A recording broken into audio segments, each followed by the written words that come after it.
दुनिया का सबसे बड़ा आभूषण है मौन रहना।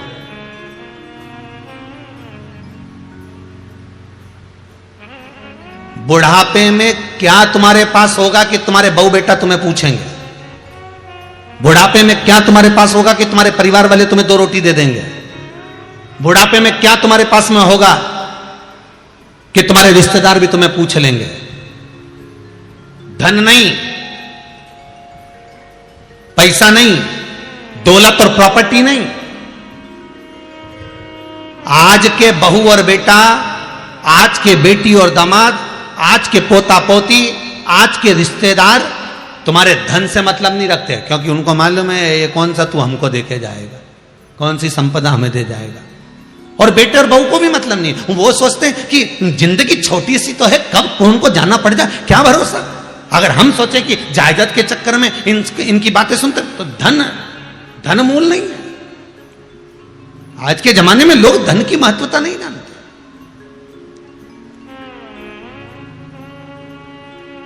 क्या तुम्हारे पास में हो कि तुम्हारे बहू बेटा भी तुम्हें सम्मान दे? क्या तुम्हारे पास में हो कि तुम्हारे रिश्तेदार भी तुम्हारा सम्मान दे? क्या तुम्हारे पास में हो कि तुम्हारे कुटुंब वाले, मोहल्ले वाले, परिवार वाले, समाज वाले तुम्हारा सम्मान करें? क्या होना चाहिए? तो बुढ़ापे का परम आभूषण है मौन रहना। बुढ़ापे का परम आभूषण है चुप रहना और मीठी वाणी बोलना। अब तुम्हारे पास धन तो बहुत सारा है, तुम नौकर भी रख लियो 15 और रोज किसी को गाली दो, नौकर भग जाए, फिर अगला ढूंढ के लाओ, फिर गाली दो ने फिर भग जाए, फिर ढूंढ के लाओ, फिर गाली दो ने फिर भग जाए, तो धन का कोई नीत नहीं है। उनको तो मीठी वाणी चाहिए, उनको मौन चाहिए, उनको चुप चाहिए। जितना जितना अवस्था बढ़ती चली जाती है, जितनी जितनी अवस्था आगे बढ़ती चली जाती है, शास्त्र कहता है उतना चुप रहने की आदत डाल लेना चाहिए कि अब हमको नहीं बोलना। क्यों? हम बोलेंगे और बहू को बुरा लगेगा, हम बोलेंगे बेटे को बुरा लगेगा, वो कुछ भी करेंगे और हम अगर मना भी करेंगे और वो मानने वाले तो है नहीं, इसलिए बोलकर क्यों बुरे हो। इसलिए क्या किसको रोइए, चादर तान के सोइए। आग लगे बस्ती में, अपन रहो मस्ती में। क्या करना अपन को बोलकर? ठीक है, बहुत बढ़िया बेटा। अच्छा, कई कई लोग कहते भी माताओं के मन में कभी कभी आ ही जाता है,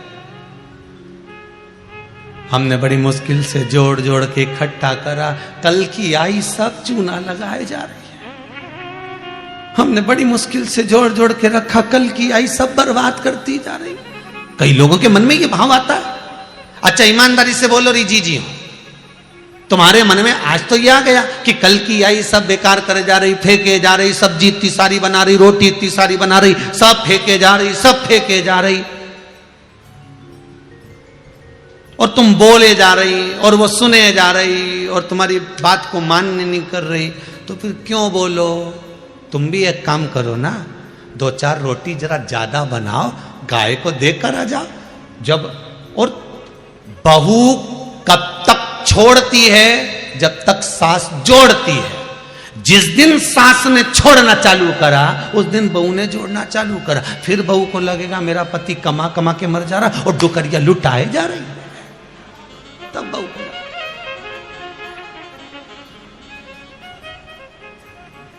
तब लगेगा।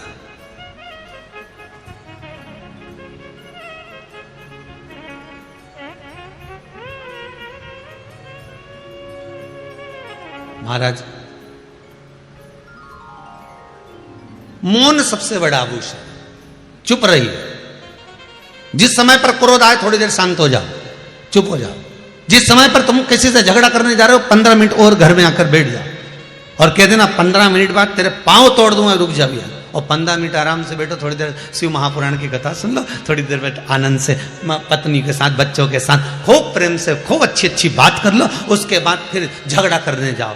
झगड़ा हो जाएगा, अरे बोलो तो सही, लड़ाई होगी नहीं, क्योंकि मन चेंज हो गया, बदल गया। बस 15 मिनट और क्या आना उसको, 15 मिनट रुक तू, अभी आया मैं अपनी पत्नी से बात करके, और जा अंदर, और अंदर जाके उसके पास में बैठ, जरा पापड़ सेक के रोटी खाना है, और रोटी वोटी खा के वो पूछे जल्दी में, कह 15 मिनट बाद उसके टांग तोड़ के आना है मुझे, बस तू रोटी ला मारो को। और पत्नी भी पति से अच्छी अच्छी बात कर ले, रिश्तेदार आपस में अच्छी अच्छी बात कर ले, पूरे मोहल्ले के लोग बहुत प्रेम की बात कर ले। इतनी देर में फिर झगड़ा करने जा और वो कह अब तोड़ टांग, तो कह नहीं तोड़ू, जा नहीं तोड़ना।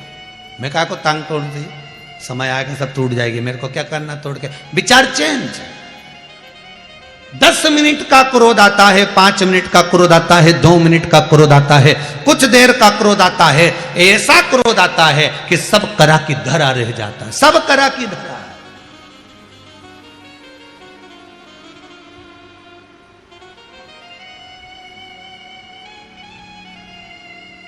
आज कोई आए थे और वो बोल रहे थे, गुरुदेव मेरा पति 6 महीने से जेल के अंदर पड़ा हुआ है, बड़ी दुखी हूं। मैंने पूछा, बहन ऐसा क्या हो गया कि तेरा पति जेल में पड़ा? बस खेत पे पानी देने गया था, वो जरा सी मेड़ का चक्कर था और उधर से हमारा जेठ का लड़का निकल के जा रहा था और उसके दोस्तों के साथ में, और उसने जरा सी मोटरसाइकिल को इस मेड़ पे चढ़ाकर सोयाबीन में से, पिछले गेहूं में से थोड़ा 2 चांस में से ऐसा गाड़ी को निकाल लिया। अब बताओ गेहूं कितने का होगा? जिस पे गाड़ी चढ़ी होगी वो कितने का गेहूं होगा? अंदाजा लगाना जरा जरा सा, कितने का होगा? 3000 रुपए कुंटल। तो क्या 1 कुंटल पे पूरे पे गाड़ी चला दी क्या उसने? कितने पे चढ़ाई होगी? ज्यादा ज्यादा 200 300 400 रुपए का गेहूं, उतने में चढ़ी होगी गाड़ी।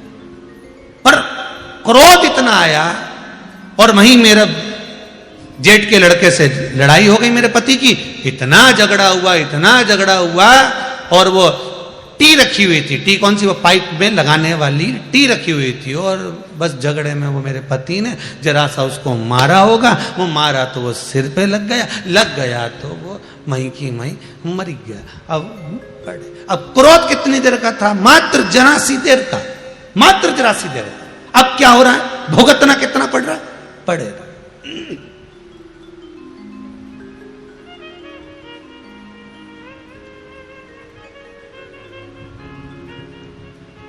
किसी को चाकू मारा, कितनी देर लगी?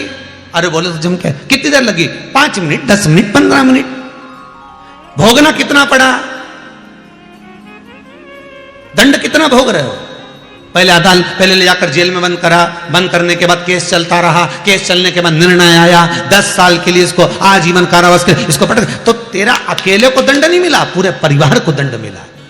वो भी तड़प रहे हैं तुझसे मिलने के लिए, वो भी तरस रहे हैं, और तू भी तरस रहा। जरा सी देर का चाकू मारा, जरा सी देर का कुछ काम कर दिया, भोगना कितना पड़ा? कितना? यही जीवन है। व्यक्ति जरा सा कर्म पूरा करता है, जरा सा झूठ बोलता है, छल करता है, प्रपंच करता है, बेईमानी करता है, जरा सा काम बुरा करता है, भोगना कितना पड़ता? वो तो देखो। चाकू तो जरा सा मारा, भोगना कितना पड़ा? 10-20 साल। उसी तरह कर्म हमने बेकार करा, भोगना कितना पड़ा? संसार सागर में आता है 84 लाख योनियां ऐसे ही नहीं मिल गई है, केवल कर्म को भोगने के लिए मिली है। भोगो, जो करा है उसको भोगना पड़ेगा।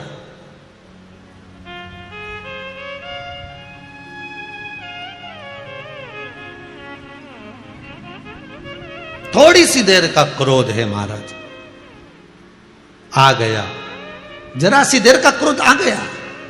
अंदर चले जाओ, घर के अंदर, बिल्कुल घर के अंदर, कमरे में थोड़ी देर बैठकर शिव महापुराण की कथा सुन लो, मोबाइल पर देख लो, फेसबुक यूट्यूब पर सुन लो, आस्था चैनल पर सुन लो। इतने में भी नहीं मन माने तो फिर थोड़ा सा पत्नी बच्चों के बीच में बैठकर थोड़ी सी बातचीत कर लो।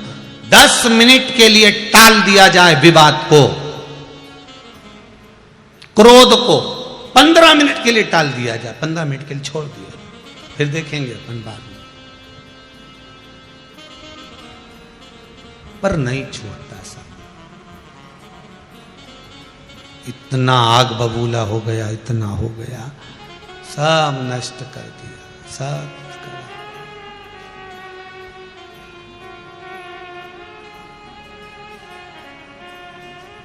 बस वो नष्टता की